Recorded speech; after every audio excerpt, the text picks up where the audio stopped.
লাতার উজ্জার কসম, আমি মুহাম্মাদের কাছে যাচ্ছি পাথর দিয়ে তার মাথাটা থেতলে দিতে। এরপর তোমরা চাইলে তার গোত্রের হাতে আমাকে তুলে দিতে পারো। এসো, তোমার মাথা পাথর দিয়ে একটু থেতলে দেই।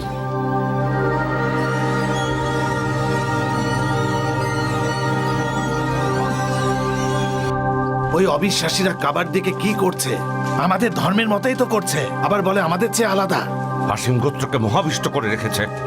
আরে ও মুহাম্মদ নাকি আল্লাহর প্রেরিত নবী আর রাসূল? সে রাসূল হওয়ার কোনো যোগ্যতা রাখে? আল্লাহর রাসূল বলেছেন, শুনুন হে সকল কুরাইশগণ, কোরবানির জন্তুর প্রতিটি পশমে একটি করে নেকি, তাই আল্লাহর সন্তুষ্টির জন্য কোরবানি করুন। মুহাম্মদ নিজেই কিছু বলবে, তাই ধৈর্য ধরুন। মাথা ঠান্ডা রাখুন, তাহলে আপনার উদ্দেশ্য সফল হবে আবুল হাকাম। আরে রাখুন আপনার মাথা, এত সহজে আমার মাথা ঠান্ডা হয় না। আর তাই আপনারা সৎ পথে পরিচালিত হলে মৃত্যুর পর আপনারা জান্নাত লাভ করতে পারবেন। তাই এখনই সঠিক সময় আল্লাহর হেদায়েত প্রাপ্ত হওয়া। তাহলে এক টুকরো জান্নাত পৃথিবীতে নিয়ে এসো। তুমি তো বলেছিলে তোমার রব পরাক্রমশালী। তুমি এসব না করতে পারলে তো আমরা তোমাকে বিশ্বাস করব না। আল্লাহর রাসূল সাল্লাল্লাহু আলাইহি ওয়াসাল্লাম বলেছেন, সবকিছু আল্লাহর ইচ্ছা, ওনার ইচ্ছায় সব হয়। কথা শোনো মুহাম্মদ, তোমার সৃষ্টিকর্তা কি জানেন না আমরা তোমার সাথে আলোচনা করছি আর এই সবের প্রমাণ চাইছি? তাহলে এর সুষ্ঠু জবাব দিতে পারছো না কেন? কেন আমরা যা চাইছি তা আমাদের সামনে হাজির করাতে পারছো না? তোমার কথা অবিশ্বাস করলে আমাদের কি শাস্তি হবে? তিনি তোমাকে সব কিছুর উত্তর দিচ্ছেন না কেন? আমরা আসলে জানতে চাইছি যে রহমান নামের একজন লোক অনেক দিন যাবৎ ইয়ামামাতে বসবাস করে, সেই কি তোমাকে সব শিখিয়ে দিচ্ছে? কাবার মালিকের কসম, আমরা তার সব কথায় কখনোই বিশ্বাস করব না। আমি তোমাকে শান্তিতে থাকতে দেব না যতক্ষণ না তোমাকে নিশ্চিহ্ন করতে পারি। আমরা সেই দেবীদের উপাসনা করি যারা সৃষ্টিকর্তার কন্যা। রাব্বিল কাবার শপথ, যতক্ষণ না তুমি আল্লাহ আর তার ফেরেশতাদের একত্রে নিয়ে না আসো ততক্ষণ তোমাকে বিশ্বাস করব না। রাসূল সাল্লাল্লাহু আলাইহি ওয়াসাল্লাম বলেছেন, তিনি অবিশ্বাসী আর পাপেপূর্ণ আলোচনা আর এগোতে চাচ্ছেন না। তার মুখ বন্ধ করবই। একটু শুনুন মোহাম্মদ। ইবনে আতিক আবার তার চাচাতো ভাইয়ের কাছ থেকে কি চায়? তার উপর আবার ঈমান আনতে যায়নি তো? ওর তো এরকম করার কথা না। না, সে কখনোই এমনটা করবে না, অসম্ভব ব্যাপার। শুনুন ভাই মোহাম্মদ, তাদের কোনো কথার আপনি জবাব দিতে পারেননি। লাতুজ্জার শপথ, আমি আপনাকে ততক্ষণ পর্যন্ত বিশ্বাস করব না যতক্ষণ না পর্যন্ত নিজের চোখে আপনাকে আকাশে আরোহণ করতে আর 4 জন ফেরেশতাকে নিয়ে আবার নিচে আসতে দেখব, যারা আপনাকে নবী হিসেবে স্বীকৃতি দিবেন। হয়তো এসব দেখলেও আপনাকে নবী হিসেবে মানব না। কতটা জঘন্য কাজ করছেন আপনি!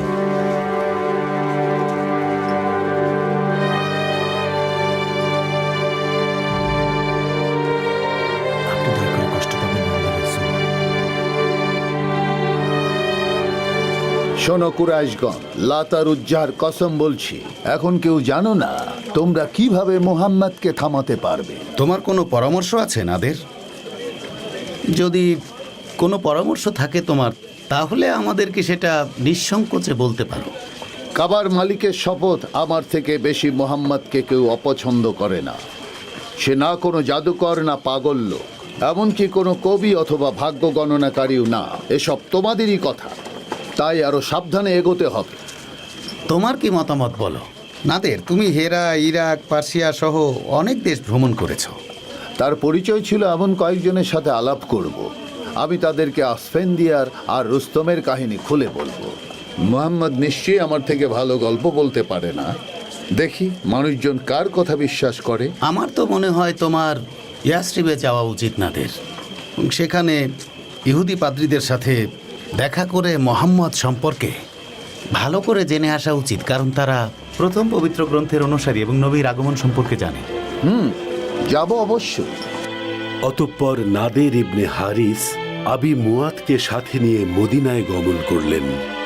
এরপর সেখানে ইহুদি পাদ্রীদের কাছ থেকে রাসূলের ব্যাপারে সাহায্য চাইলেন এবং তারা ফিরে গিয়ে ভাবলেন হয়তো আল্লাহর রাসূলকে মোকাবেলা করার সব রকম পথ তারা ভালোভাবে জেনে এসেছেন।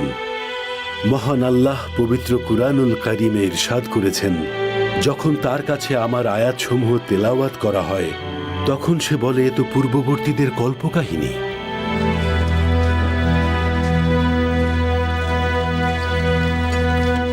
বলো। ইয়াসরিবে ইহুদি ধর্মগুরুদের সাথে কথা বলে আসলাম। তারা মুহাম্মদকে কিছু প্রশ্ন করার পরামর্শ দিয়েছেন। তারা বলেছেন যদি সে উত্তর দিতে পারে তাহলে সে আসলেই একজন নবী, আর যদি না পারে তাহলে সে মিথ্যাবাদী। ওই দেখো মুহাম্মদ এদিকে আসছে।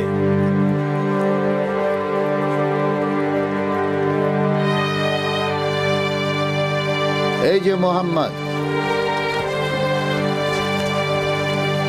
আমাদেরকে সেই যুবকের অসাধারণ কাহিনী খুলে বলো দেখি, যে অনেক অনেক আগে বসবাস করত।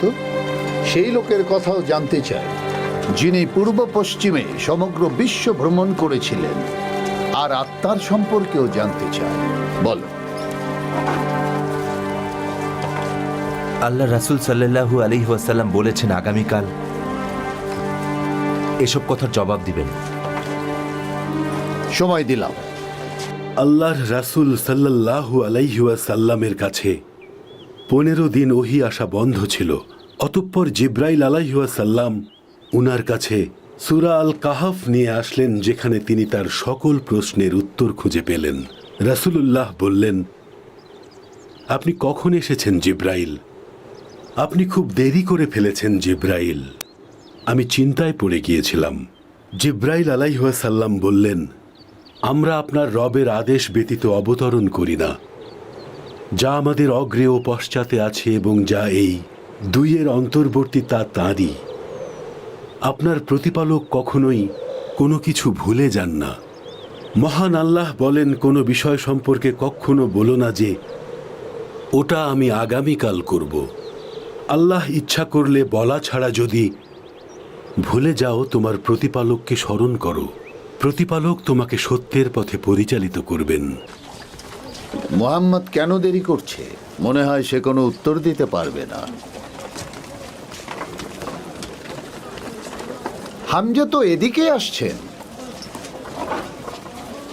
মুহাম্মদকে দেখতে পাচ্ছি না কেন হামজা? সে কি আমাদের প্রশ্নের উত্তর দেবে না?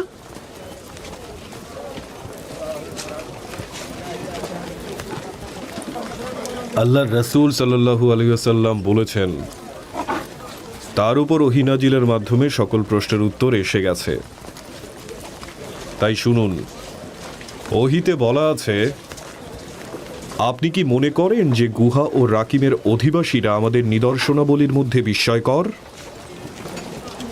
যখন যুবকরা গুহার মধ্যে আশ্রয় নিল, অতঃপর বলল, হে আমাদের রব, আমাদেরকে আপনার পক্ষ থেকে রহমত দিন, কর্মকাণ্ড সঠিক করে দিন। অতঃপর আমি তাদেরকে গুহায় ঘুমন্ত অবস্থায় কয়েক বছর রেখে দিলাম। পরে আমি তাদেরকে জাগরিত করলাম এটা জানার জন্য যে দুই দলের মধ্যে কোন দল তাদের অবস্থান কাল সঠিকভাবে নির্ণয় করতে পারে। আমরা আপনার কাছে তাদের বৃত্তান্ত সঠিকভাবে বর্ণনা করছি। তারা তো ছিল কয়েকজন যুবক যারা ঈমান এনেছিল, এবং আমি তাদের হেদায়েত বৃদ্ধি করে দিয়েছিলাম।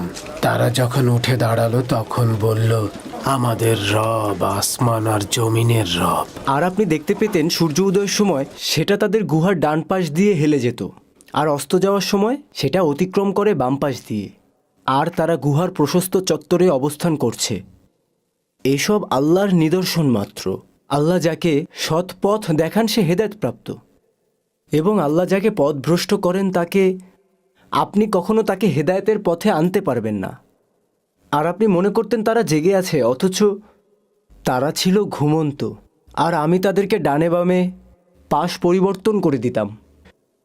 আর তাদের কুকুরটি বসেছিল গুহাদ্বারের সম্মুখে, সামনের পা দুটি প্রসারিত করে।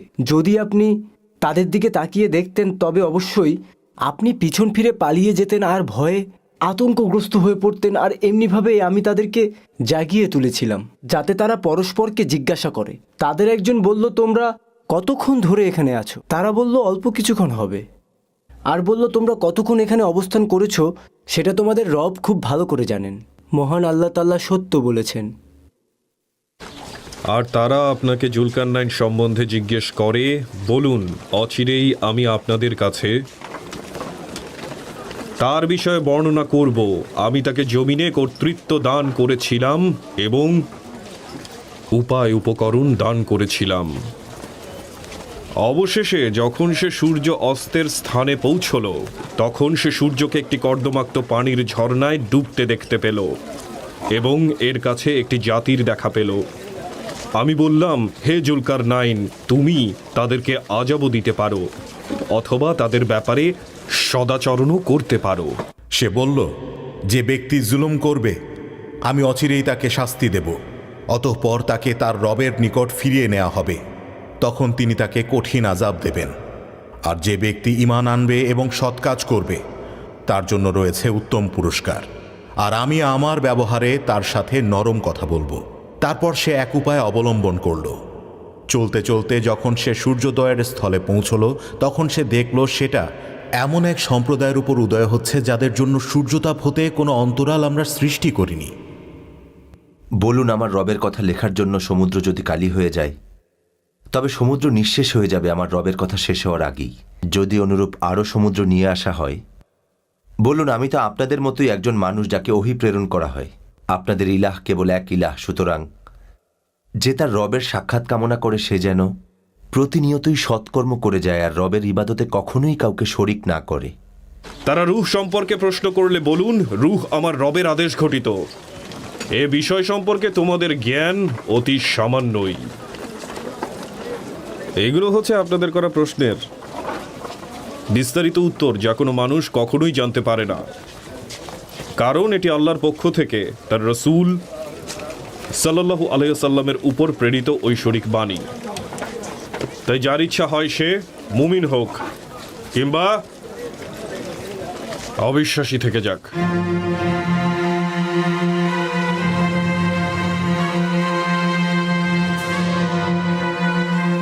আমার পরামর্শ চাইলে বলবো, ভবিষ্যতে আপনাদের জন্য বিপদ ঘনিয়ে আসছে।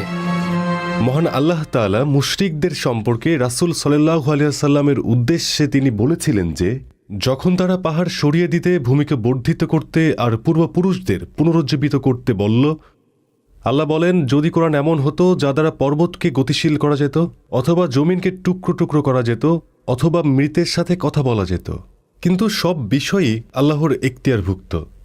মনে হচ্ছে তাদের অন্তরের উপর আবরণ পড়েছে আর কানে মোহর লাগানো হয়েছে।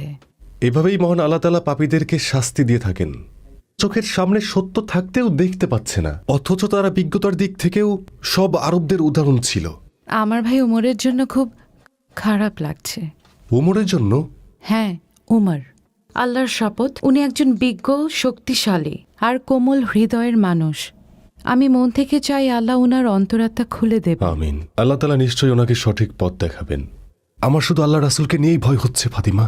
আমি খুবই হতাশ। ওমরের মতো সম্ভ্রান্ত মানুষ কিভাবেই কাজ করতে পারে? যদি উনি ইসলামের পথে আসেন, উনি মুসলমানদের যতটা কষ্ট দিয়েছেন তার থেকে বেশি সুরক্ষা দিতে পারবেন। আল্লাহ তাআলা নিশ্চয়ই ওনাকে সঠিক পথ দেখাবেন। সব বিষয়ই আল্লাহর এখতিয়ারভুক্ত। মহান আল্লাহ পবিত্র কোরআনুল কারিমে ইরশাদ করেছেন, আর আপনার আগে আমরা দুনিয়াতে যে সকল নবী রাসূল পাঠিয়েছি তারা সকলেই খাওয়া দাওয়া করত ও হাটে বাজারে যেত। আমি তোমাদের মধ্যে একে অপরের পরীক্ষা স্বরূপ করেছি। তোমরা নিজেরা ধৈর্য ধারণ করতে পারবে কি? আর আপনার রব তো সর্বদ্রষ্টা। উমাইয়া ইবনে খালাফের অবিশ্বাস আর রাগান্বিত হয়ে কথা বলার কারণে মহান আল্লাহ বলেন, আর তারা বলে, আমরা কখনোই তোমার উপরই মানানব না যতক্ষণ না তুমি আমাদের জন্য ভূমি হতে এক। ওটা কি আবু যর আল গিফারি না, যে কুরাইশদের লোকদের সাথে কথা বলছে? আচ্ছা, ও কি পূর্বপুরুষদের ধর্ম থেকে আমাদের লোকদের সরাতে চাইছে? হ্যাঁ আবুল হাকাম, আমারও তাই মনে হচ্ছে। লাতের শপথ, আমি ওর পিঠের চামড়া তুলে নেব। প্রবাহিত করে দেবে নদী নালা, অথবা তুমি যেমন বলে থাকো সেই অনুযায়ী আকাশকে খণ্ড বিখণ্ড করে আমাদের উপর ফেলবে, অথবা আল্লাহ ও ফেরেশতাদেরকে আমাদের সামনে উপস্থিত করবে, অথবা তোমার একটা সোনার তৈরি ঘর হবে, অথবা তুমি আকাশে আরোহণ করবে।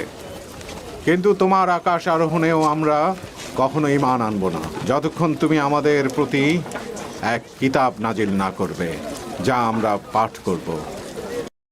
কি হচ্ছে এখানে? তুমি মক্কা এসেছিলে টাকা পয়সা ছাড়া খালি হাতে, আর এখন তুমি কুরাইশদের বিভ্রান্ত করে তাদেরকে ভুল পথের দিকে নিয়ে যাচ্ছ। আবুজর, থামুন আপনি।